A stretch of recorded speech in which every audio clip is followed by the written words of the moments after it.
더 이상 배려하는 것은 인내의 도를 넘는 일입니다. 여당은 필리버스터 보장하십시오. 선거제도를 바꾸는 것이 훨씬 이 대한민국 정치에 중요하다고 생각합니다. 예, 지금 국회 그야말로 폭풍 전야입니다. 패스트트랙에 올라있던 법안들 중에 지난밤에 공수처 법안이 부의가 되면서 이제 패스트트랙에 올랐던 모든 법안의 부의가 완료된 거죠. 이제부터는 언제라도 본회의에 상정하고 표결에 들어갈 수 있는 상태가 된 겁니다. 하지만 여야 합의는 잘 풀리지 않고 있고요. 그러다 보니까 한국당은 합의 없이 본회의 열면 필리버스터에 들어가겠다는 입장을 취하고 있습니다. 이런 상황에서 변수가 하나 더 생겼습니다. 어제 한국당 나경원 원내대표가 이번까지만 하는 것으로, 그러니까 임기를 연장하지 않는 것으로 한국당의 최고위가 의결을 했죠. 이 얘기는 협상 중에 선수가 교체된다는 의미이기도 해서 이게 또 어떤 영향을 불러올지 이것도 주목이 됩니다. 이렇게 시간 가다가 선거법 처리 시한 다 가는 거 아닌가? 뭐 이런 생각도 드는데 아마 가장 속이 타는 건 정의당일 것 같아요. 초조하게 이 상황 바라보고 있을 한 분, 정의당 심상정 대표 오늘 스튜디오로 모셨습니다. 어서 오십시오. 네, 안녕하세요. 지금 국회 앞에서 농성 중이신 거죠? 전체 의원들이 다 정의당. 네, 네. 아니, 날이 많이 차던데 괜찮으세요? 춥죠. 근데 뭐 지금 국회를 바라보고 있는 국민들 마음은 더 추우실 것 같아요. 그러게 말입니다. 아니, 너무 복잡해요. 일단 돌아가는 게 복잡하고 도대체 어디까지 얘기가 되고 있는 건지를 거기 그 국회에 상주하는 기자들도 따라가기 어려울 정도다라는 얘기를 하더라고요. 전망도 잘 못하겠다는 얘기를 하더라고요. 근데 이제 복잡할 거 없습니다. 그러니까 결국은 개혁과 반개혁 세력의 이제 그 마지막 싸움인 거예요. 그리고 결국은 뭐 개혁은 절대 막겠다는 자유한국당, 뭐 더 이상 자유한국당의 뭐 다른 판단을 기대하기 어려운 상황이거든요. 다른 판단을 기대하기 어려운 상황. 그럼요. 제가 정개특위 위원장 하면서 자유한국당과 함께 선거제도 개혁을 해보려고 정말 무진애를 썼습니다. 예. 합의 봐보려고. 네. 그래서 뭐 합의도 했는데 합의도 거부했죠. 또 위헌적인 계약안을 냈죠. 또 동물국회 만들었죠. 뭐 심상정 해고했죠. 뭐 별의별 과정을 다 거쳐서 여기까지 왔는데 결국은 이제 이게 모든 개혁이 오랜 양당 체제의 그 낡은 관행이 있습니다. 그러니까 막판에 거대 양당 기득권 앞에 좌초되는 그런 우려가 있어요. 그러니까 지금은 개혁과 반개혁의 대결이고 사실 이 사이에 타협은 없습니다. 그런데 이제 여기서 이제 민주당이 책임 있게 개혁을 완수하는 일만 남았습니다. 그 의지만 확고하면은 뭐 저는 큰 문제 없다 그렇게 생각합니다. 지금 그럼 제일 좋은 거는 다 합의 봐가지고 그 안을 올려서 표결 붙이는 게 제일 좋은 건데 그 합의는 한국당 포함한 합의는 어렵다고 판단하세요 현실적으로? 아니 그거는 이미 우리가 검증을 했지 않습니까? 그러니까 저는 더불어민주당이 이 자유한국당과 특히 패스트트랙 개혁 법안을 가지고 협상하는 것 자체가 의회 전략의 잘못이라고 생각해요. 아니 더불어민주당 입장에서는 근데 이제 여당이니까 뭐 책임 있는 여당이니까 특히 선거법에 한해서는 좀 같이 합의해서 어떻게든 가보려는 노력은 아닐까요? 아니 그 노력은 저는 존중해요. 협상 자체를 하지 말라는 게 아니라 협상을 하더라도 뭐 처음부터 끝까지 이 개혁을 막아서려고 하는 의지가 달라진 게 아니잖아요. 그렇다면 원칙을 전제로 해야 된다. 그러니까 자유한국당이 자신들이 합의한 선거제도 개혁안에 정면으로 배치되는 위헌적인 그런 개혁안을 냈잖아요. 그럼 그 개혁안을 철회해야 뭐 협상이 가능한 거죠. 두 번째는 연동형 비례대표제를 검토한다는 게 합의 사항이니까 개혁안 처리하고 연동형 비례대표제를 검토하겠다. 이런 대원칙을 먼저 끌어내야 되고 그 전자의 협상이 가능한 거지. 그것을 안 한다고 그래서 패스트트랙 절차를 거쳐왔는데 여야 사당이 합의한 내용을 가지고 또 자유한국당과 그런 원칙도 없이 자리를 까는 것은 그것은 자유한국당한테 마이크만 키워주는 것이다는 제가 경고를 여러 차례 했습니다. 대원칙, 기본 원칙. 연동형 비례가 흔들리지 말아야 된다는 그 원칙은 가지고 협상에 임해야 된다. 아니, 그러니까 우리가 개혁을 하자는 거니까. 그러니까 연동형 비례대표제를 통해서 개혁을 하자는 게 5당 합의 사항이거든요. 그렇죠. 물론 뭐 검토한다고는 했지만은 그렇다면 그 개혁을 하겠다는 의지가 전제될 때 타협도 가능한 것이다. 그런 원칙을 분명히 전제하고 협상을 해야 되는데 이제 그거 없이 이제 협상 테이블을 열어서 뭐 하는 것은 뭐 국민들에게 보여주는 용도는 뭐 될지 몰라도 사실상 자칫하면 협상의 의미를 퇴색시키는 과거의 국회의 낡은 관행으로 돌아갈 수 있다. 그런 점을 저희가 여러 차례 지적을 했습니다. 그런 가운데 지금 나경원 원내대표의 교체까지 이제 벌어지게 됐어요. 오는 11일까지가 임기고 새 원내대표는 또 15일에 뽑힙니다. 그러면 일단 10일이면은 물러날 원내대표가 어떤 협상의 전권을 가지고 뭔가 결정하기도 쉽지 않아 보이고 또 15일에 새 원내대표가 오기 전까지는 또 공석이기 때문에 뭔가가 얘기가 어려워 보이고 이 상황은 어떻게 보세요? 그러니까 뭐 그 나경원 대표는 이미 이제 뭐 본인 스스로도 협상의 정치는 관심이 없었고 그러니까 증오의 정치를 해왔죠. 그러다 보니까 이제 결국은 국민들로부터 인정받지 못한 상황에서 물러나게 됐다고 저는 보고요. 이제 새로운 분이 들어선다 하더라도 지금 개혁의 시간은 다음 주가 마지막입니다. 그거는 그 예비 등록, 그렇죠. 예비 후보 등록 시한이 17일이기 때문에 그거 기준으로 보시는 거죠. 그 전에는 정해져야 된다고 보시는 거죠. 그렇죠. 그래서 자유한국당이 진정으로 막차라도 탈 생각이 있었다면은 지금 이런 그 일정을 가져가지는 않을 거예요. 황교안 대표가 단식 마치고 청와대 앞으로 갔지 않습니까? 그것은 협상이 아니라 대결을 선택한 거라고 보고요. 그게 상징적인 의미라고 보시는 거예요? 대결 정치를 계속 하겠다는 뜻으로 받아들일 수밖에 없고 그다음에 지금 당직자들을 다 교체하고 나경원 원내까지 교체하는 이유는 이제 결국 친정 체제 구축하는 거라고 저는 봐요. 그렇기 때문에 선거제도 또 뭐 공수처 이런 것을 그 개혁에 뭐 조금이라도 막판에 협력할 이건 기대할 수 없는 일이다. 기대할 수 아니 일각에서는 나경원 원내대표가 워낙 강경파니까 나 원내대표 바뀌고 다른 원내대표가 오면 좀 협상의 물꼬가 트이지 않겠는가, 국면 전환이 되지 않겠는가 이런 얘기들 하는데 지금 예비후보 등록 내일 모레 해야 되는데 지금부터 다시 시작하자는 것은 결국은 하지 말자는 것이다. 협상에 임하고 또 협상을 운운하는 것 자체도 결국은 개혁을 막기 위한 전술일 뿐이다. 저는 그렇게 봅니다. 보시는군요. 아니 그거는 우리 국민들이 2년 동안 보셨지 않습니까? 그러면 지금 뭐 240석 대 60석, 250석 대 50석, 뭐 250석 대 50석이라면 연동률을 얼마나 할 것이 막 이런 논의들이 있는데 사실상 이 논의 하나마나 한국당을 포함한 합의는 어려울 거라고 이미 보시는 거고. 그렇죠. 물 건너갔다고 이미 보시는 거고. 아니, 그거는 지난 2년 동안 입증이 됐습니다. 저도 자유한국당 의원님들을 개별적으로도 한 67명인가 만났어요. 설득하려고.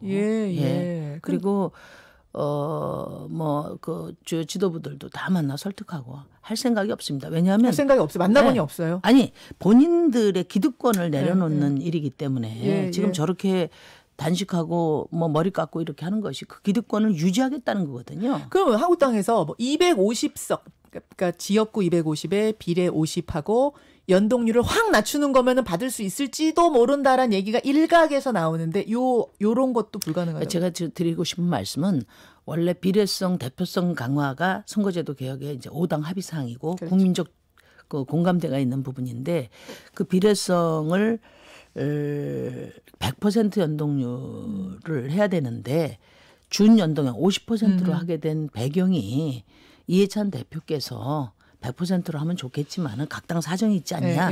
말하자면 거대 정당이 당장 내려놓을 수 없다. 그래서 50% 안을 제안하셨어요.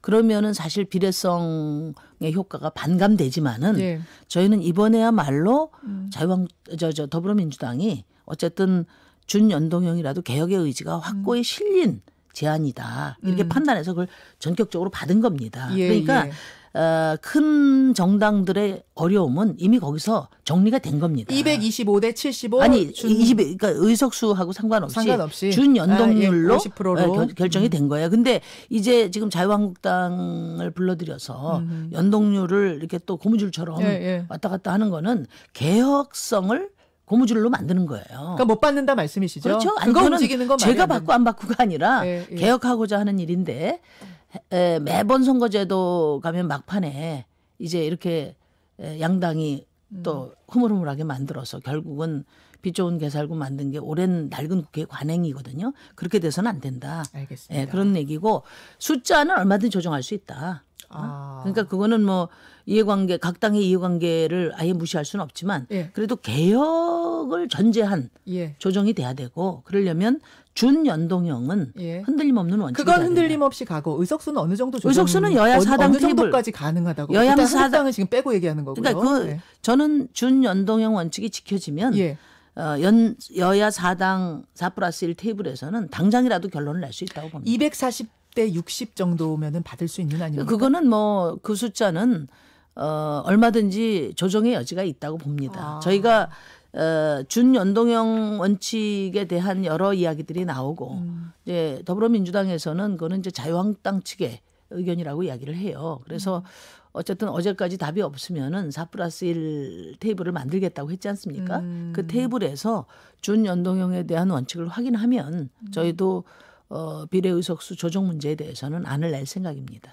250대 50에 연동형 유지하고 250대 50 제한도 나오더라고요. 근데 그거는 일단은 가장 그러니까 개혁성의 어떤 하나의 기준이 연동률이기 때문에 연동형이기 때문에 그게 먼저 확정이 되면 그 기준 하에 이제 숫자 조정은 가능하다는 게 저희 입장이에요.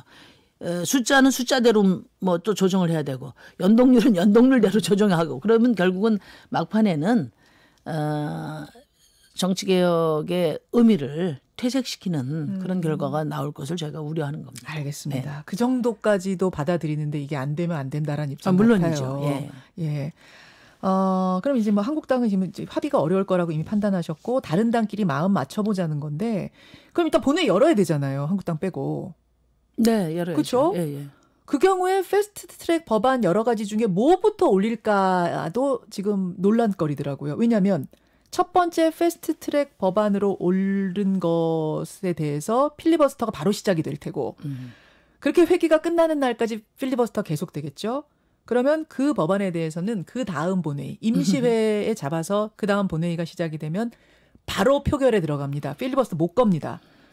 속된 말로 안전빵으로 그 법안에 대해서는 표결을 할 수 있는 상황이 되는 거기 때문에 그 첫 번째 상정 법안을 뭘로 할 것인가도 지금 뭐 논쟁이 좀 있던데 어떻게 생각하세요? 그러니까 이제 대한민국 국회 역사상 초유의 모습을 또 국민들이 보시게 될 것 같아요. 이렇게 되는 것도 여러분 처음 하신 분도 많아요. 그러니까 이게 그 20대 국회가 여러 가지로 참 국민들에게 고통을 드렸는데 보이콧 18번, 그다음에 동물국회, 그리고 이번에는 이제 결국은 이 모든 것이 자유한국당의 생태 정치, 막가파 정치 때문에 비롯되는 거거든요.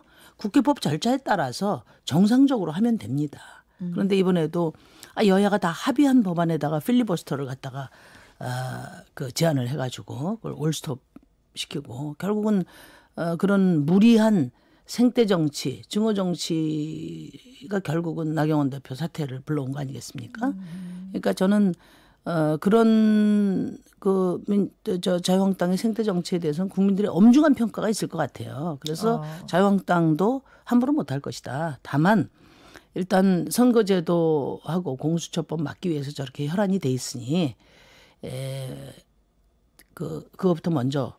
그러니까 예산 당연히 예산은 예산안은 필리버스터 안 걸고 그렇죠. 아마 통과가 될 거예요. 예산안 처리할 때 처리하고 선거제도, 공수처법, 그다음에 그 검경수사권 조정법, 그다음에 이번에 좌초됐던 199개 법안을 순차적으로 올려서 선거제도하고 검찰개혁 법안은 순번이 정해져 있습니다. 지난번 4+ 여야 사당 합의해서. 순번이 어떻게 정해져 있죠? 선거제도 먼저 제일 먼저 해야 된다고? 처리하고 그리고 공수처법, 검경수사권 조정법 이렇게 순서가 정해져 있습니다. 그 순서대로 올리면 된다. 그리고 이제 그래야 될 이유 중에 하나가 선거제도를 막는 데 가장 혈안이 돼 있기 때문에 선거제도를 통과시키고 나면 자유한국당의 이제 투지도 좀 약해질 거다. 그래서 맨 위로. 그리고 이제 민생법안을 뒤에 놨는데 이 민생법안을 발목 잡은 게 결국은 선거제도 검찰개혁 발목 잡기 위한 거니까 이걸 먼저 처리하고 나면 그래도 또 민생법안을 발목 잡겠나. 이렇게 이제 전략적으로 그렇게 사고해야 된다. 어제 근데 박용진 의원 출연하셨었는데 박용진 의원은 유치원 3법부터 먼저 올려야 된다. 페트 법안 중에. 박용진 의원이 이제 유치원 3법을 주도해 왔기 때문에 막 그런 절박함에서 나온 얘기라고 보고요. 유치원 3법이 덜 중요해서가 아니라 이제 민생법안을 발목을 잡는 이유가 선거제도 검찰개혁 때문이니까 그것부터 먼저 처리해 놓으면 민생법안은 저는 뭐 이번에 저 12월 국회 안에 반드시 처리될 수 있다 이렇게 봅니다. 알겠습니다. 선거법안을 그렇게 해서 이제 표결에 붙일 경우 통과는 가능한가 이 부분인데 아까 말씀하신 대로 정의당이 연동형 비율만 지켜주면 그 원칙 50%만 지켜주면 의석수 조정은 얼마든지 할 수 있다. 그러면은 표결에 붙이기 전에 적어도 한국당 뺀 나머지 당들은 합의를 하고 올릴 거라고 보시는 거. 그럼 표 통과될 거라고 보시는 거군요. 네, 당연히 통과될 수 있는 합의가 이루어져야 되고요. 얘기 많이 됐군요. 여야 사당의 테이블 안에서는 얼마든지 신의를 갖고 돼요? 이야기할 수 있다고 근데 봅니다. 오신환 원내대표는 계속 이거 225대 75 차라리 원칙대로 올려서 표결은 이제 문 밖에 있는 또 그 이제 여야 사당 테이블 내에서도 약간의 이견을 갖고 있는 분이죠. 그래서 저는 합의가 이게 될까? 아니 이제 본회의에서는 과반수가 확보되면 가결이 되니까 더불어민주당에서도 의석수로 안전하게 가결될 수 있는 과반 의석 이상을 쭉 점검을 해왔어요. 될 거라고 보시는 거예요? 네, 뭐 100% 된다고 봅니다. 100% 된다고. 표결 올라가면 될 것이다. 물론이죠. 그리고 여야 사당이 이제 지금 남은 여러 미세쟁 조정을 하면 그 안에서는 충분한 신뢰를 가지고 선거제도 그다음에 검찰개혁을 완수할 수 있다. 그러면 또 민생개혁까지 다 마무리할 수 있다 이렇게 봅니다. 뭐 개인적 호불호를 떠나서 가장 유력한 건 250대 50입니까? 그거는 뭐 지금 예단할 수 없고요. 뭐 250에서 60 사이에서 어떤 조정이 이루어질 거라고 봅니다. 그렇게 보시는군요. 알겠습니다. 오늘 이 복잡한 상황이었는데 좀 심 대표님 이야기를 쭉 듣고 나니까 상황 정리가 좀 돼요. 네. 여러분도 이런 관점 지금 중요한 것은 막판까지 자유한국당의 또 어떤 이 그 개혁 공조를 교란시키는 그런 자유한국당의 개입을 어떻게 막느냐 이 점이 중요하고 그래서 오늘 그 더불어민주당이 약속대로 4+1 테이블을 중심으로 해서 개혁을 밀고 가겠다 이런 의지만 분명하면 모든 것이 잘 될 겁니다. 여기까지 말씀 듣죠. 심 대표님 고맙습니다. 네, 감사합니다. 김현정의 뉴스쇼는 청취자 여러분의 참여로 이루어집니다. 트위터, 페이스북, 레인보우 게시판 그리고 단문 50원, 장문 100원의 유료 문자 샵 1212, 우물정 1212 통해 참여하실 수 있습니다. 김현정의 뉴스쇼 여러분과 함께 만듭니다.